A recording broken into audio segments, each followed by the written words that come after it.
Perkenalkan, nama saya Muhammad Alfian. Saya akan membuat video penjelasan materi ekskresi pada manusia. Sistem ekskresi. Pendahuluan. Sistem ekskresi adalah sistem yang melakukan pengeluaran zat sisa hasil metabolisme tubuh atau eliminasi yang tidak dibutuhkan untuk menjaga keseimbangan tubuh melalui osmoregulasi. Osmoregulasi adalah mekanisme pengatur jumlah pelarut dan zat terlarut dalam tubuh. Zat yang dibuang melalui sistem ekskresi yaitu 1. Air, 2. Garam-garam mineral, 3. Sisa metabolisme karbohidrat lemak berupa air dan CO2, 4. Sisa metabolisme protein berupa nitrogen dalam bentuk urea, asam urat, atau amonia. Organ-organ ekskresi terdiri dari ginjal, organ ginjal ekskret air, garam mineral, urea atau urin. Organ paru-paru ekskret air dan CO2. Organ hati ekskret cairan empedu. Organ kulit ekskret air, garam mineral, atau urea. B. Ginjal. Ginjal adalah organ ekskresi utama manusia. Ginjal berjumlah sepasang yang terletak di kanan dan kiri tulang pinggang dalam rongga tubuh bagian dorsal atau punggung. Posisi ginjal kanan lebih rendah dari ginjal kiri karena tertekan oleh hati.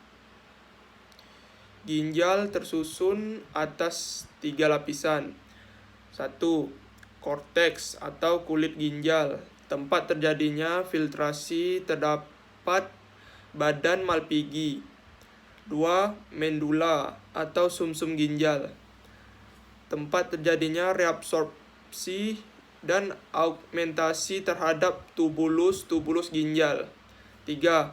Pelvis atau rongga ginjal merupakan muara tubulus collectivus dan hulu ureter. Ginjal tersusun atas satuan unit fungsional yang disebut nefron. Nefron tersusun atas 1. Nefron epitel, terdiri dari kapsul Bowman, tubulus contortus proximal, lengkung Henle, tubulus contractus distal, dan tubulus collectivus.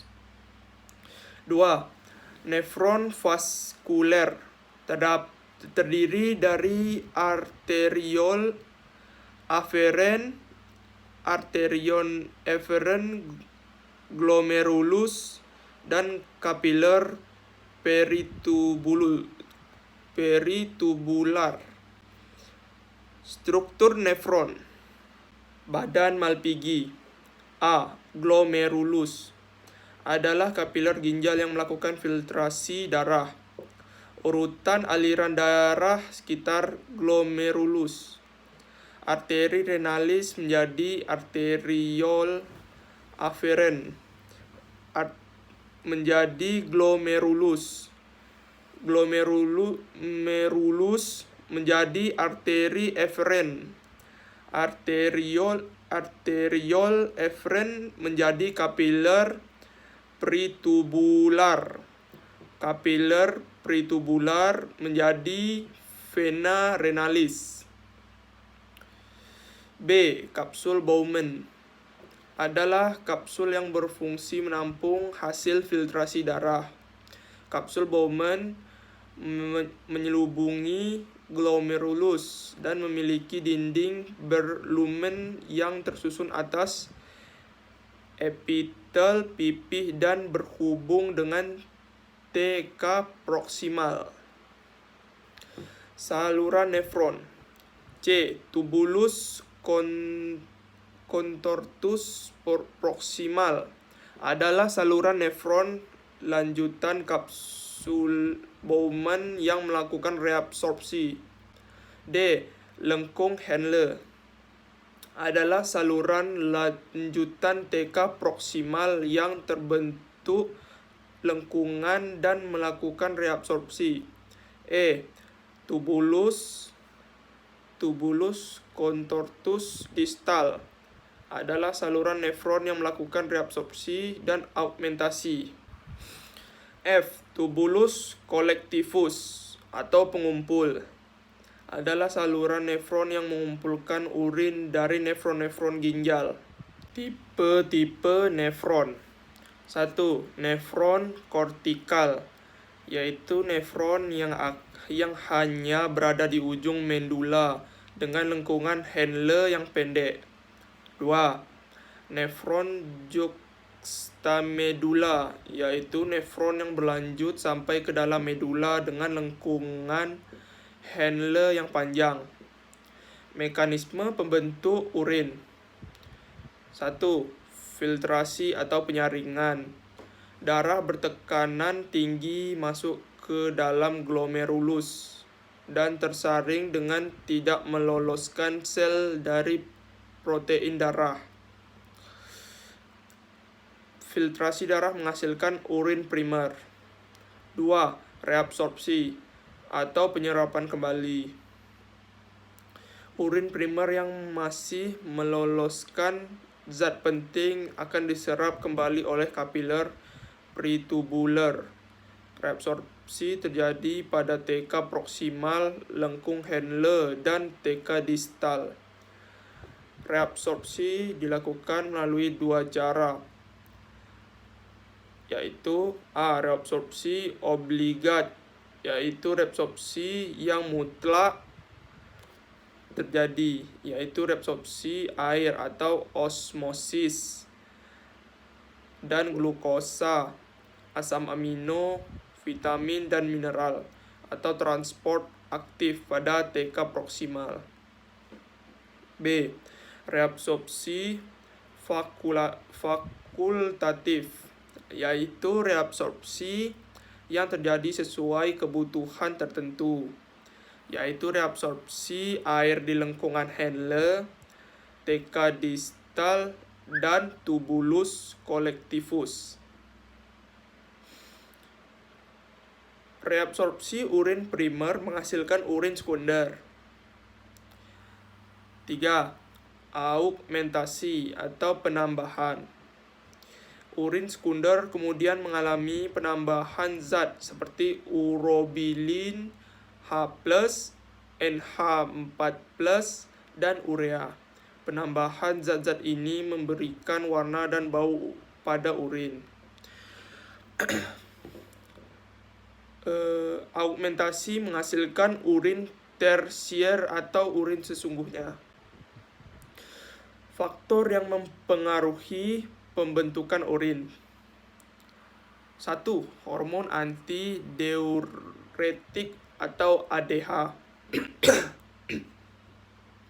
ADH dihasilkan kelenjar hipofisis yang mengatur jumlah cairan dan volume urin akhir pada TK distal dan TK collectivus dengan mengatur reabsorpsi dan permeabilitas tubulus.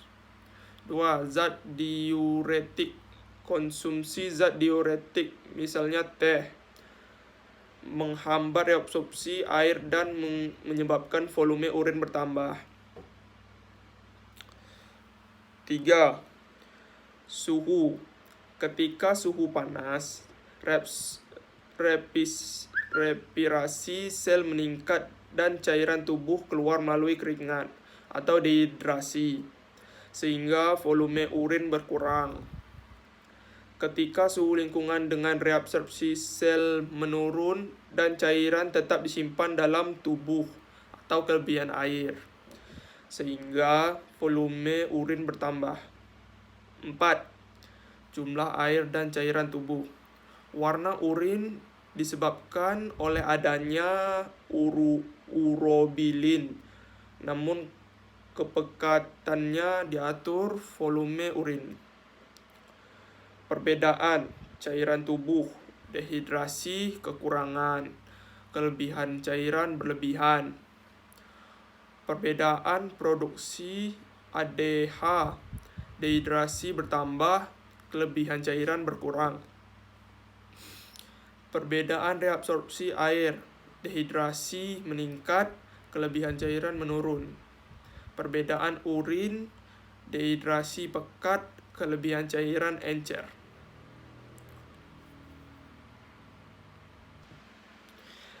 C. Paru-paru. Paru-paru adalah organ yang mengekskresikan uap air dan karbodioksida yang dihasilkan melalui proses respirasi aerob. Pertukaran karbon dioksida terjadi melalui mekanisme berikut. 1. Respirasi pada mitokondria sel menghasilkan zat sisa, yaitu CO2. 2.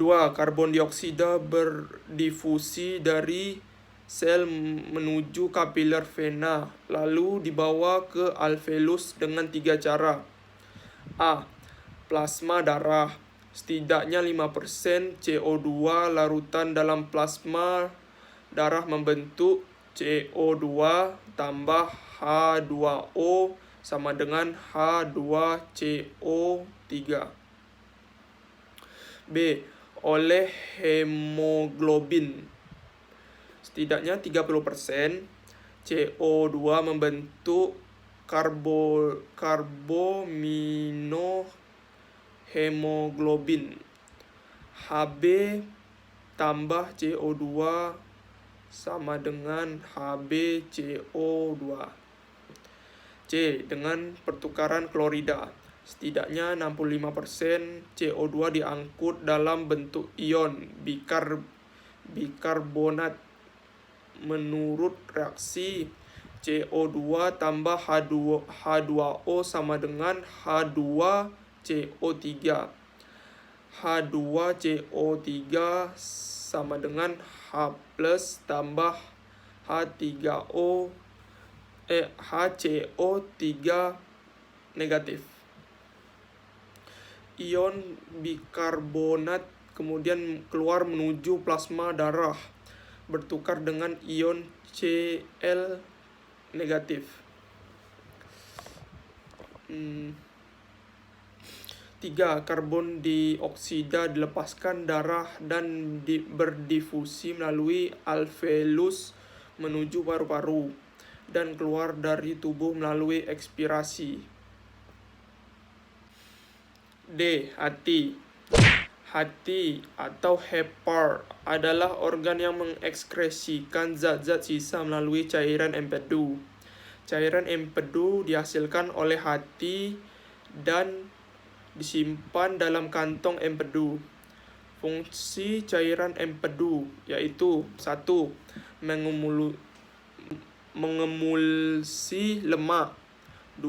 Mengubah zat yang tidak dapat larut dalam air menjadi larut dalam air. 3. Mengaktifkan enzim lipase. 4. Membantu absorpsi lemak di usus. 5. Membuang zat-zat sisa. 6. Mewarnai feses dan urin. Komposisi getah empedu yaitu air, garam pigmen empedu, garam mineral, asam empedu, fosfolipid, kolesterol, dan pigmen empedu. Hati merupakan tempat proses siklus atau pembentukan urea terjadi dengan bantuan asam amino, ornitin. 1.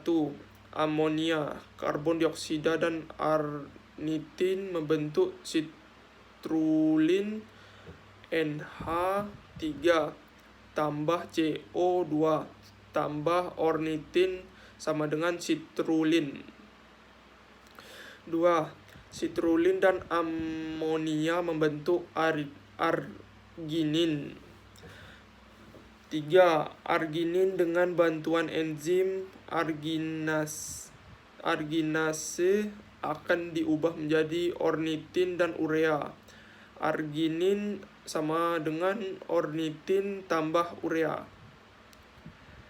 Hati merupakan organ tempat perombakan eritrosit yang sudah tua atau rusak menjadi 3 bentuk, yaitu zat besi, globin, dan hemin.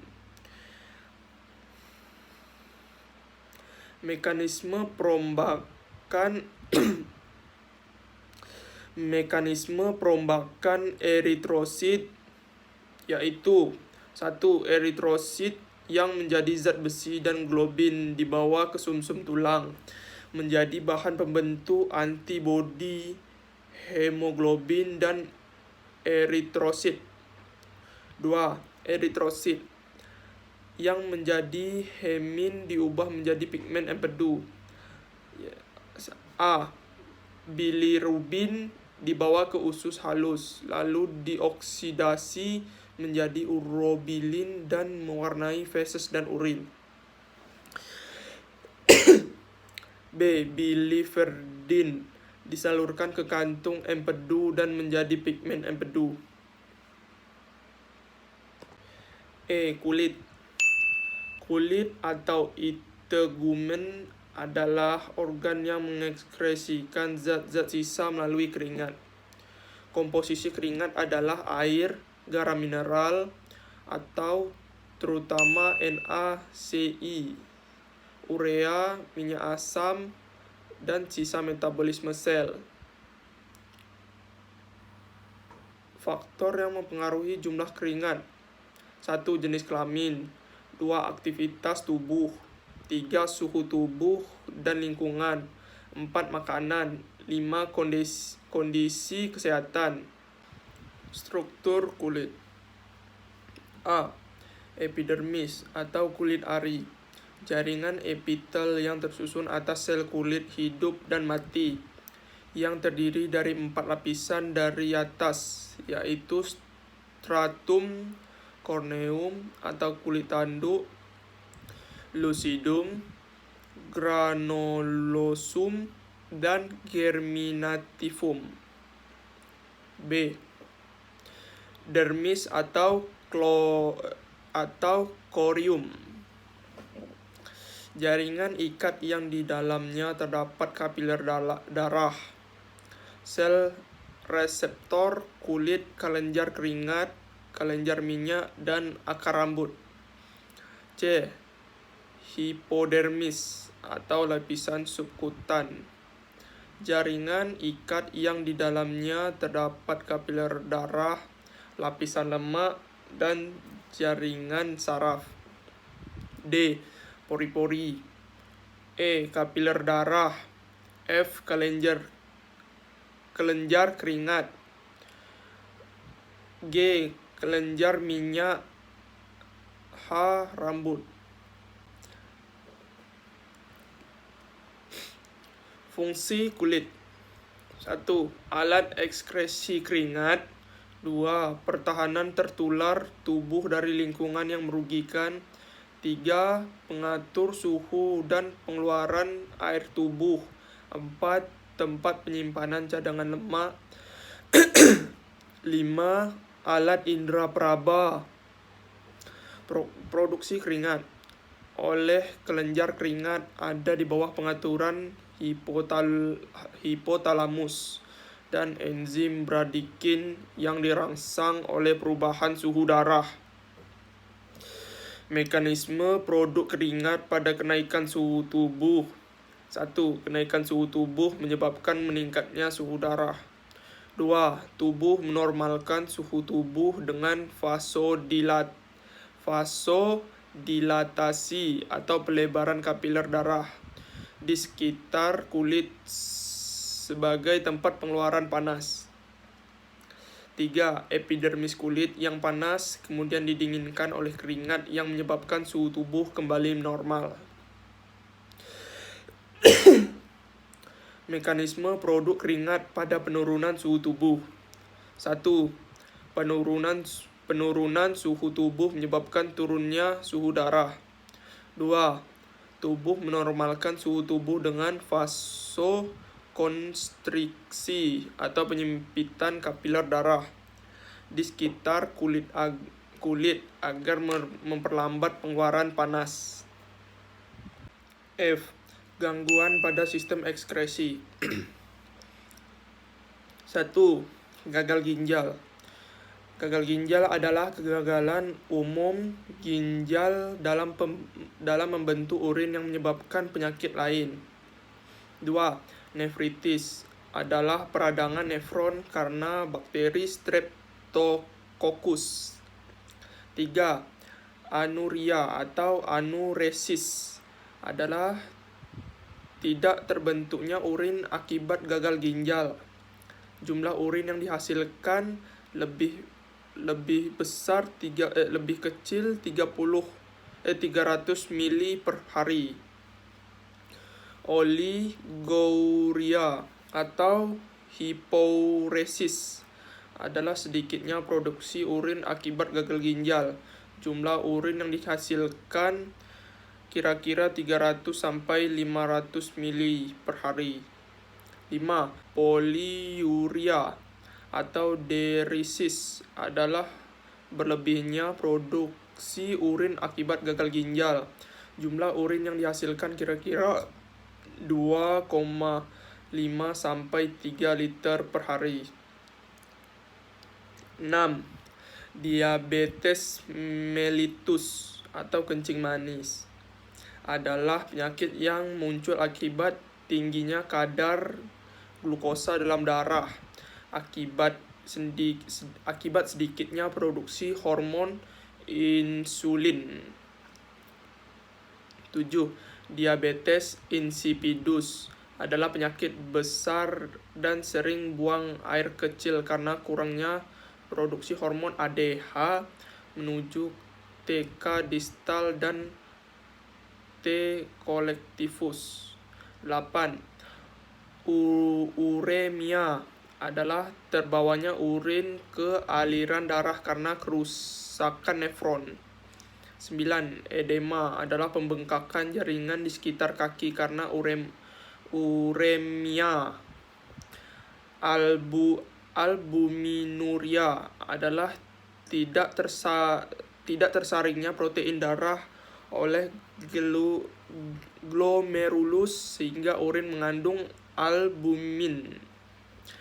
Hematuria adalah ditemukannya sel-sel darah dalam urin.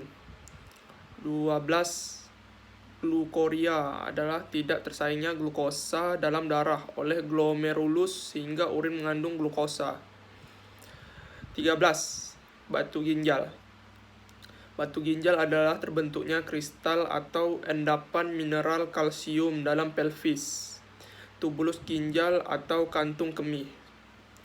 Sekian, terima kasih.